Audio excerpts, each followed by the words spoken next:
Bienvenue dans votre magazine Hauts-de-France Business sur BFM Grand Lille et BFM Grand Littoral, le quart d'heure consacré aux entreprises de la région. Rendez-vous ce soir avec Salad & Co. Le réseau de restauration nordiste continue de grandir avec l'ouverture récente d'une 4e adresse en franchise. C'est Saint-Lenoble qui accueille ce nouveau franchisé. Nous en parlons avec vous, Vincent Mondoloni, directeur de Salad & Co. Bonsoir et merci d'être avec nous. Avec nous également Élodie Souris-Laverne, chef d'édition du Journal des entreprises, qui nous accompagne ce soir. Bonsoir Nord, bonsoir Monsieur Mondoloni. On démarre avec quelques chiffres. Salad & Co est né en 2009. Une entreprise qui pèse aujourd'hui 21 millions de chiffre d'affaires et qui compte 230 collaborateurs sans les franchises. 14 restaurants en France, dont 10 au nord de Paris, avec 1,3 million de clients en 2024. Alors la promesse de l'entreprise, de votre restaurant est dans son nom, c'est clair. Pourquoi avoir eu envie de créer un restaurant bar à salade? Vous êtes d'ailleurs pionnier en la matière. On a été pionnier sur les grands formats en fait, il faut remettre les choses dans l'ordre.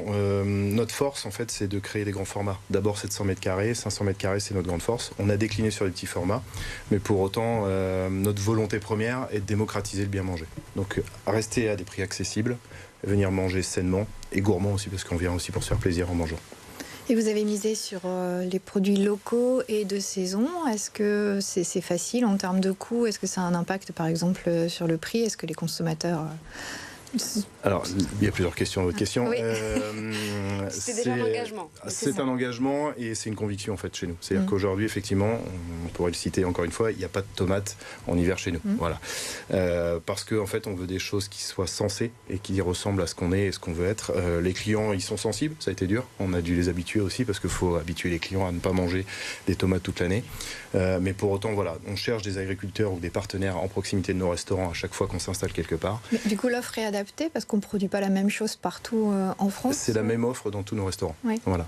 Par contre, elle est adaptée à chaque saison. Ça, on s'adapte aux saisons. Sur le local, on reste France. C'est ça. La grande différence peut-être que vous aurez avec d'autres bars à salade, c'est qu'on travaille sur 6 à 7 offres par an. C'est-à-dire qu'on vient changer nos gammes pour créer la vitalité sur chaque site en fait. Et en termes de coût, le fait d'avoir un approvisionnement local et de saison, il y a un impact forcément. Après, aujourd'hui, on tient des marges qui sont tout à fait correctes dans notre modèle. On a des gens aux achats qui font bien leur travail, qui travaillent tous les jours avec des partenaires, avec aussi des fournisseurs pour essayer d'atteindre des objectifs qui nous sont fixés. L'idée, c'est peut-être de montrer aussi que manger local ne coûte pas forcément beaucoup plus cher. Alors, il faut s'adapter, mais oui, normalement, on est capable de trouver des agriculteurs à côté qui fournissent des prix et des produits sains. Mon propre voisin est un de nos propres fournisseurs. Donc. Vous avez dit spécialiste des grands restaurants de bar à salade. Combien de personnel en moyenne pour un restaurant? Ça va osciller entre une quinzaine et à peu près 40-50 dans le restaurant qui est juste à côté là. Et en 16 ans, vous avez donc ouvert 14 restaurants et après le Covid, vous avez décidé de prendre le virage de la franchise. Pourquoi?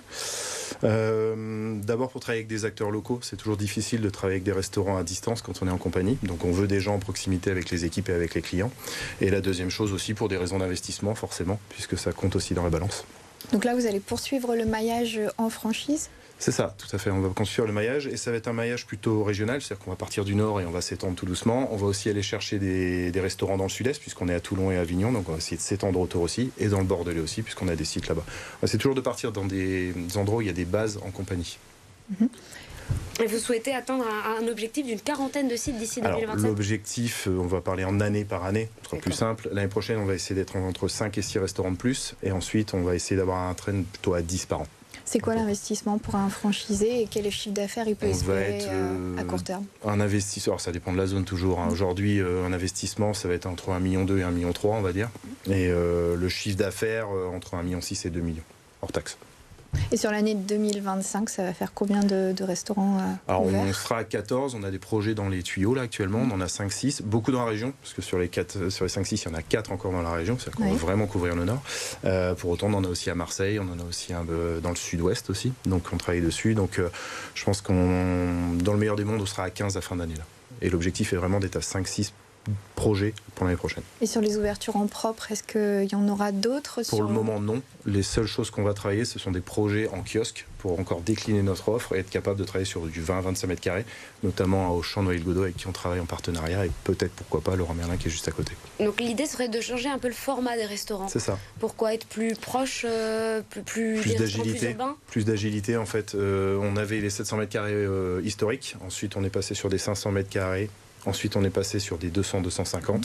Et là, on essaye de travailler sur des 20-25 mètres carrés pour être plutôt dans le monde du travel, en fait, les gares, les aéroports, mais aussi les centres commerciaux. C'est pour ça qu'on va travailler ça en partenariat avec Nood plutôt. Et pourquoi pas Leroy Merlin, un peu comme Bitoun et Campus, qui sont plutôt des B2B2C. On arrive à s'installer et proposer ça aux gens qui travaillent sur site. Au départ, on l'a dit, vous étiez pionnier dans le concept. Aujourd'hui, en termes de concurrence, comment ça se passe? Il y a énormément de chaînes de restaurants. Est-ce que vous tirez encore votre épingle du jeu, notamment dans un contexte d'inflation? Il y a énormément de chaînes de restaurants, beaucoup de fast-food. Il y en a de plus en plus, ça vous le voyez, hein, pas besoin de sortir très loin. Pour autant, dans le LC, je pense qu'il n'y a pas tant de monde que ça. Et que, je vous l'ai dit en début d'interview, sur le 500 mètres carrés, on est les seuls à savoir le faire. Une autre chose. Ce qui fait la différence dans ce que vous faites sur cette... Ce qui fait la différence, c'est la liberté que vous avez dans un Salad & Co versus peut-être les concurrents. Chez nous, en fait, on a un buffet qui a un accès libre. Vous faites ce que vous voulez, vous vous resservez, vous en prenez autant que vous voulez. En plus, vous le faites avec une conscience plutôt sympa.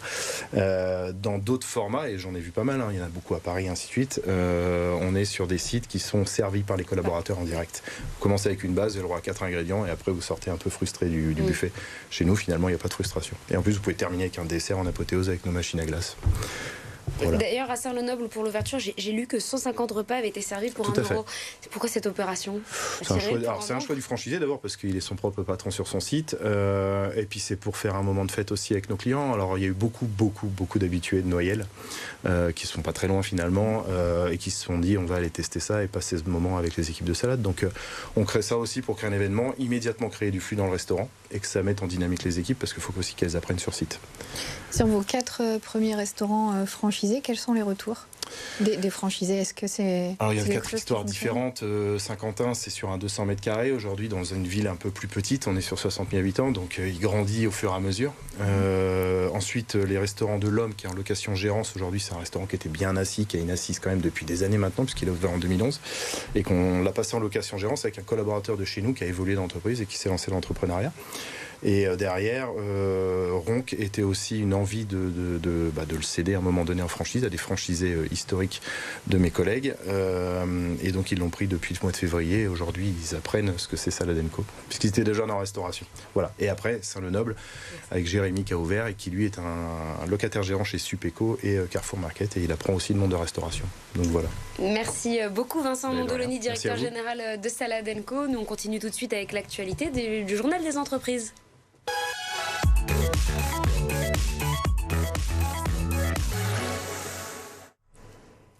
Élodie, cette semaine, on parle de l'avenir d'Outinor qui est menacé.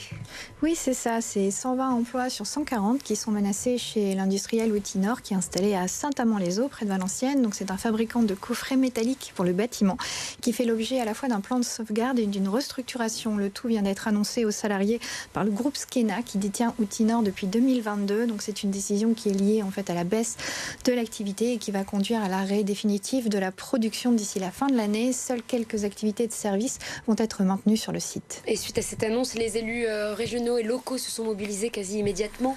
Oui, les élus régionaux montent au créneau, alors comme Aymeric Robin, qui est président de la communauté d'agglomération de la Porte du Hainaut, Xavier Bertrand, qui est le président de la région Hauts-de-France, ou encore Fabien Roussel, qui est le maire de Saint-Amand-les-Eaux.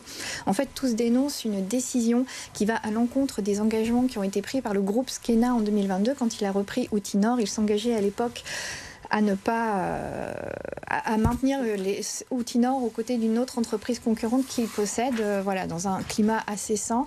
Et finalement, on se rend compte que Outinor va être fermé au profit de l'autre entreprise qui est située dans la Vienne. Merci Élodie Souris-Laverne, donc un article à retrouver sur le journal des entreprises. Merci à vous de nous avoir suivis. Très belle soirée.